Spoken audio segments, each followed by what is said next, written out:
দারুল উলুম দেওবন্দের সদরে মুফতি ছিলেন মুফতি আজম হযরত মাওলানা মাহমুদ হাসান গঙ্গোহী রহমতুল্লাহ আলাইহি। ওনার কাছে এক হিন্দু পণ্ডিত আসতো, এসে অবান্তর প্রশ্ন করত ইসলামের ব্যাপারে, খামাখা প্রশ্ন করে মুসলমানদের ভিতরে কনফিউশন তৈরি করা, এটা ছিল তার উদ্দেশ্য। ইসলামের ব্যাপারে বিভিন্ন রকমের প্রশ্ন তুলে মুসলমানদের ভিতরে কি তৈরি করা, তার ধর্মের ব্যাপারে সন্দেহ আর সংশয় তৈরি করা, এটা তার উদ্দেশ্য, ইসলাম গ্রহণ করা উদ্দেশ্য না। হুজুর তাকে প্রত্যেক দিন যখনই আসতো তার উত্তরগুলো খুব ঠান্ডা মাথায় দিতে। একদিন নিয়ত করছেন একে সাইজ করা দরকার, এ বেতমিজ সবার কি করে মাথা নষ্ট করা ধান্দা করতেছে, একে লাইন করা দরকার। তো কেমনে লাইন করা যায়, তো নিয়ত করছেন হুজুর। এই দিন সে প্রশ্ন করছে, প্রশ্ন করে কয়, হুজুর आज मुफ्ती साहब आपका जो ये धर्म है इस्लाम, इस धर्म का अकल के साथ कोई ताल्लुक नहीं है। যুক্তির সাথে আপনার এই ইসলাম ধর্মের কোনো সম্পর্ক নেই, এটা অযৌক্তিক ধর্ম। तो हजरत जिज्ञेस करलें, पंडित जी ये बताइए कि इस्लाम का कौन सा अमल आपके पास गैर माकूल महसूस हो रहा है, लग रहा है, बताइए। আপনার কাছে ইসলামের কোন বিধানটা অযৌক্তিক মনে হয়, গায়র মাকুল মনে হয়, তো বলেন। সে কয় যে মুফতি সাহেব দেখেন না, ছাগলেরও 4 পা, শুয়োরেরও 4 পা। কিসের 4 পা? ছাগলেরও 4 পা, শুয়োরেরও 4 পা। দেখতে শুনতে দুইটা একই রকম, এটা যতটুক লম্বা হয় ওটা অতটুক লম্বা হয়, এটা যতটুক উঁচু হয় ওটা অতটুক উঁচু হয়। একটাকে আপনার ইসলাম হারাম করছে, আরেকটাকে হালাল করে রাখছে। ছাগলকে হালাল করে রাখছে আর শুয়োরকে হারাম করে দিছে, দুটার মাঝখানে কি পার্থক্য? তো হুজুর আজকে তো সাইজ করবে নিয়ত করছে, তো জিজ্ঞেস করছেন আরো কোনো প্রশ্ন আছে না? শেষ এই একটাই? না আরো আছে। কি প্রশ্ন?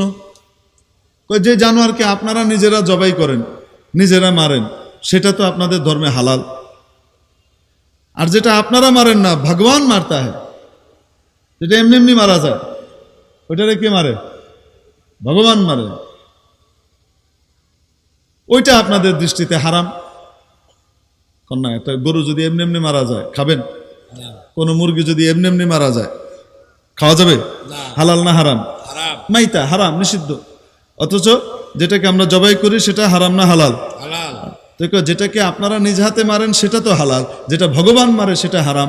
তার মানে কি আপনাদের হাত ভগবানের হাতের চাইতেও বেশি দামি আর পবিত্র? প্রশ্ন দেখছেন? হ্যাঁ, শুনলে কেমন মনে হয়? কথা তো আসলেই ঠিক। তো মুফতি সাহেব জিজ্ঞেস করছেন উনাকে, আজি पंडित जी पानी पीते हो? पानी खाओ? कहाँ? किसका पानी पीते हो? नदी का, तालाब का, या गड्ढे का, या ड्रेन का? किसका पानी पीते हो? पंडित जी जिंदगी भर तो आपने हाथ के लगाए हुए नल का पानी पी चुके हो, भगवान ने तुम्हारे यहाँ जो एक नल दे रखा है उसका पानी क्यों नहीं पीते हो?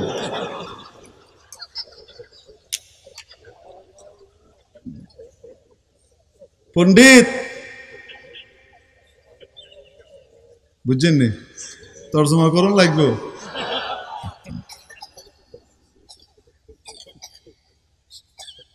জীবনভর তো নিজের হাতে লাগানো, মানুষের হাতে লাগানো নলকূপের পানি খেলা, নলের পানি খেলা। ভগবান তোমার সামনেও তো নিচে একটা নল দিয়ে রাখছে, ওইটার পানি কেন খাও না? পণ্ডিত চুপচাপ খামোশ। বুঝছেন নি? যেটারে তোমরা জবাই করো সেটা হালাল, নিজেরা যেটারে মারো সেটা হালাল, যেটা ভগবান মারে সেটা হারাম। জবাব দিয়ে দিছি নি? আসল জবাব কি? হযরত তাকে চুপ করাইছে, তারপরে বুঝাই দিয়েছেন, আরে বেকুব, যে নিজে নিজে মারা যায় সেও কার আদেশে মরে? যে আমাদের হাতে জবাইয়ের মাধ্যমে মারা যায় সেও কার আদেশে মরে? উভয়কেই আল্লাহ মারেন, কিন্তু একটা বৈধ আর অনুমোদিত পদ্ধতিতে তিনি অনুমোদন দিয়েছেন, আরেকটাকে অনুমোদন দেন নাই। পার্থক্য এই, ঠিক কিনা? তারপর ওই ছাগল আর শুয়োর মনে আছে না নাই? এক হয়, কোনো পার্থক্য নাই। কোনো কি নাই? পার্থক্য নাই। এখন মুফতি সাহেব কইতেছে, তুমি বলতেছো শুয়োর আর ছাগলের ভিতরে কোনো পার্থক্য নাই, আমি তো দেখি অনেক পার্থক্য আছে। পণ্ডিত কয় কি পার্থক্য? তো পণ্ডিত সামনে বরাবর বসা, মুফতি সাহেব এখানে বসা, এখানে আমার হাতের দিকে তাকাবেন, নাইলে বুঝবেন না। মুফতি সাহেব বলতেছেন আঙ্গুলের দিকে দেখেন, बकरे की कभी कभी दाढ़ी हुआ करती है और सुअर की नहीं।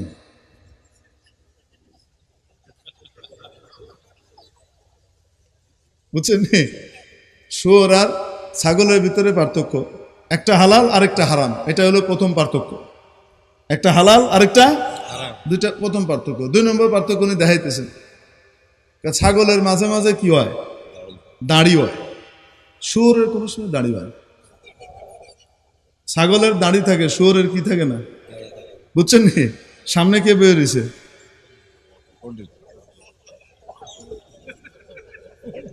কি বানাই দিছে? কিন্তু কইতে পারবেন না, আপনি আমার শুয়োর কইলেন কেন? আপনার তো শুয়োর কই নেই। কই আমি কইছি ছাগল আর শুয়োরের পার্থক্য করছি। মোল্লাদের সাথে লাগতে এসো না। মৌলবীদের কাছে যে আসমানি এলেম থাকে, সেই এলেমের কারণে তাদের দিমাগের ভিতরে যে প্রসারণ ঘটে, এটা কল্পনাও করতে পারবা না।